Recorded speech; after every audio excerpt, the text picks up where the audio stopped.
SuAndi OBE is a writer, poet, performer, arts practitioner and curator.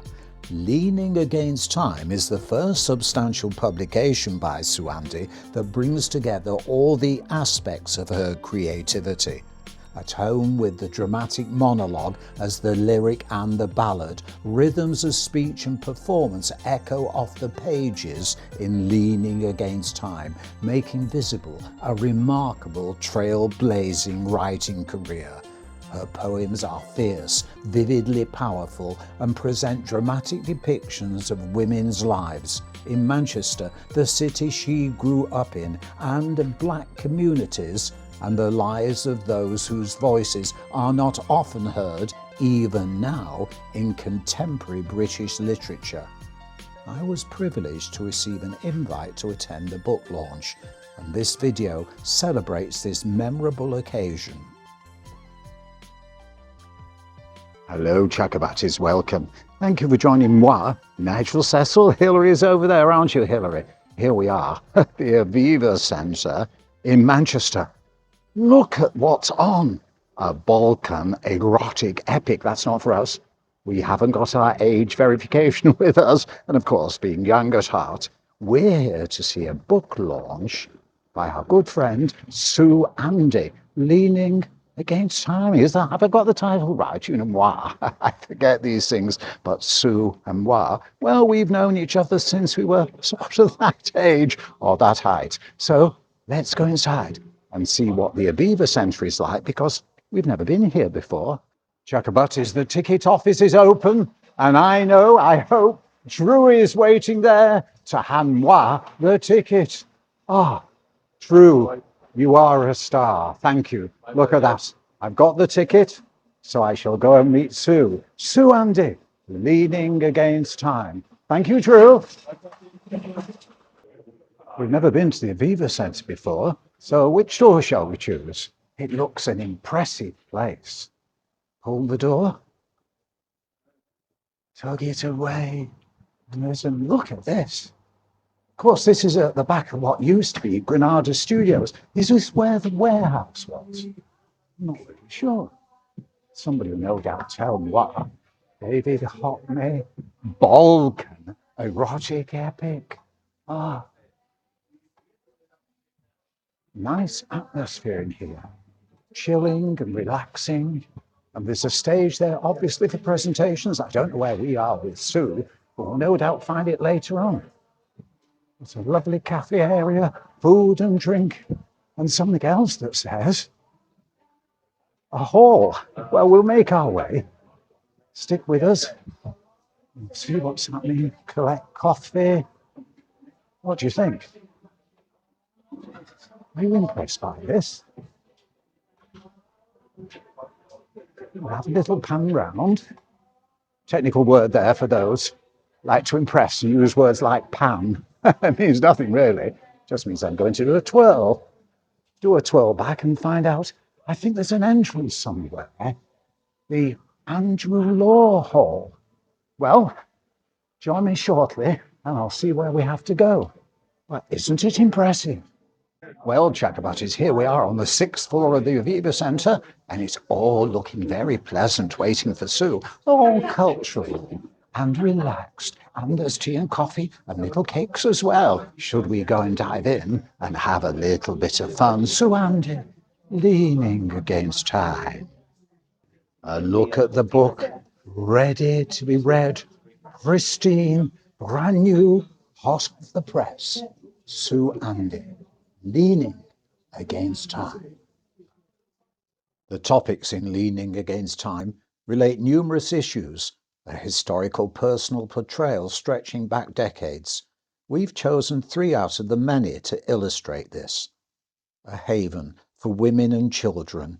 July 1981, this space opened its arms to refugees, gave solace and protection when it was needed. It never closed its doors to anyone. The day was not normal. For days the air was static with tension. It was feared, expected, and rejected as easily as breathing. Air weaves continued. corn rowing and stock checking, African fabric and outfits amongst the drums ready for rehearsals. No Facebook or Twitter existed, newsflash, but everybody knew it, heard it, smelt the fear, felt the anger. When all exploded at 2 a.m., this space, this haven for women and children, now opened its arms to refugees of local, not global despair, welcomed the injured, the frightened. This space gave solace and protection exactly when needed. One day, July the 8th, 24 hours.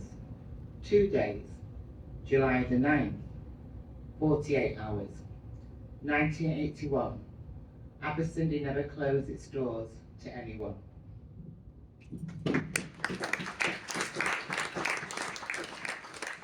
Our next choice is as relevant today as it was when first written by SuAndi.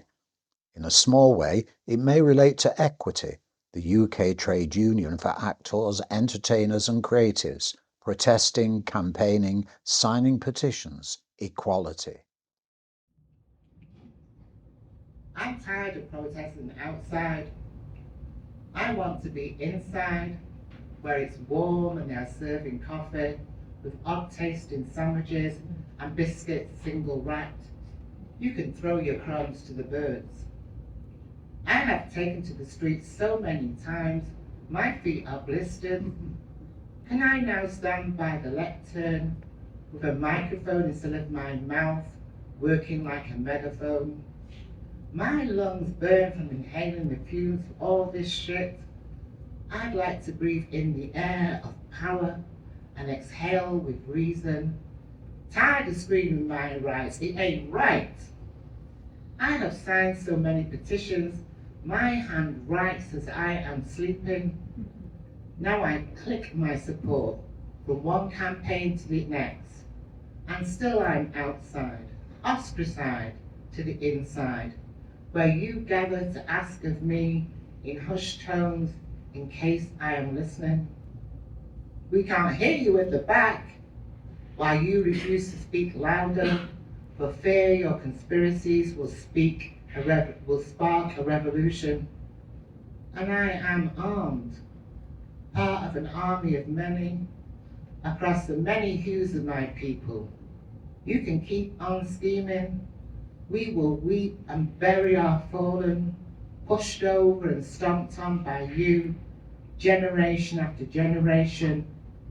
But we see your fear, and what we cannot see, we smell. Just like equality, it's in the air, blowing closer and closer and closer and closer. Our third choice. Well, we really like this presentation piece.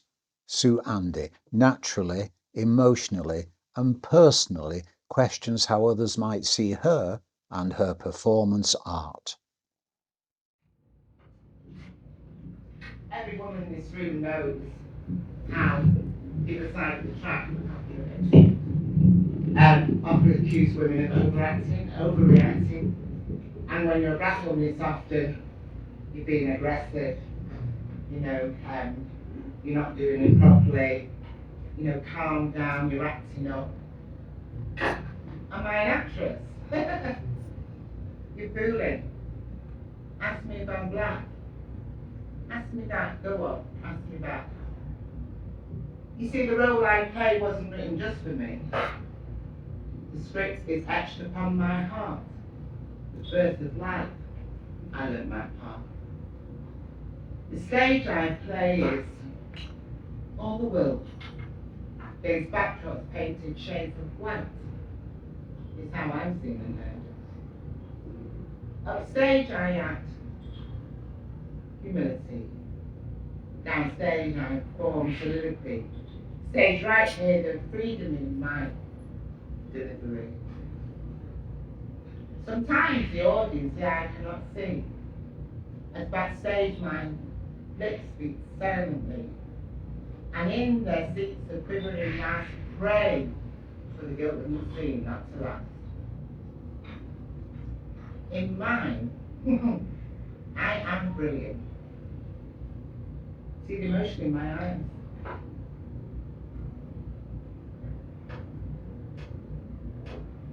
Silence is satisfying. Because in silence, there are no lies. Sometimes I do comedy. Come on, laugh at me. Laugh until your tears flow. Laugh. Enjoy my show. Do I sing? And you see me dance? You see me written my feet and watch you relax. Captures many faces. There are many sides to me. And you will be mesmerized in your search for my reality. In center stage, I am the star. And the depth of my talent has taken me far because this play I'm in is over 600 years old and is not yet written. The final chapter is still untold. And when it is, please God, then you have been watching will find me now that the need for all my acting has been your oppression. Why not?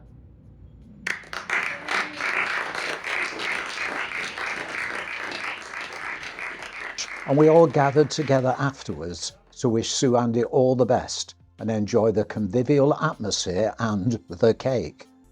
I hope that these 3 short extracts from Leaning Against Time prompt you to want to read more. We'll end this video leaving the last words to SuAndi.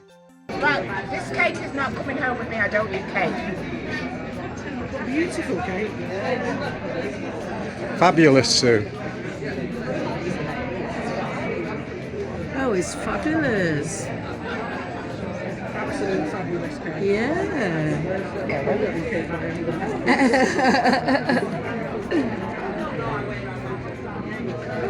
I'm going to have a piece of cake. I don't know which one to have. I've not had anything yet. Okay, thank you. That one at the back, that brown one. Yeah, I know. So look though, that book is the icing on the cake. It's fabulous. Right, so yeah. Say that out loud. I love the way you said that. The book is the icing on the cake. So I did bad puns as per you. Can I leave you to cook this cake? Yes. Yeah, because I'm getting... Oh. Leaning Against Time was my idea. The poem was already written. And I've always felt in a way that I've been waiting to, not to be seen and heard, but waiting to be considered, not valued, considered. Yes, I hope that you will buy the book and consider it money well spent. If you don't come back to me, tell Carcanet, of course, but that you will consider the voices in the book worthy of your ear, worthy of your time. That very time I'm leaning on. Because the future has to look back in order to make tomorrow better. Thank you.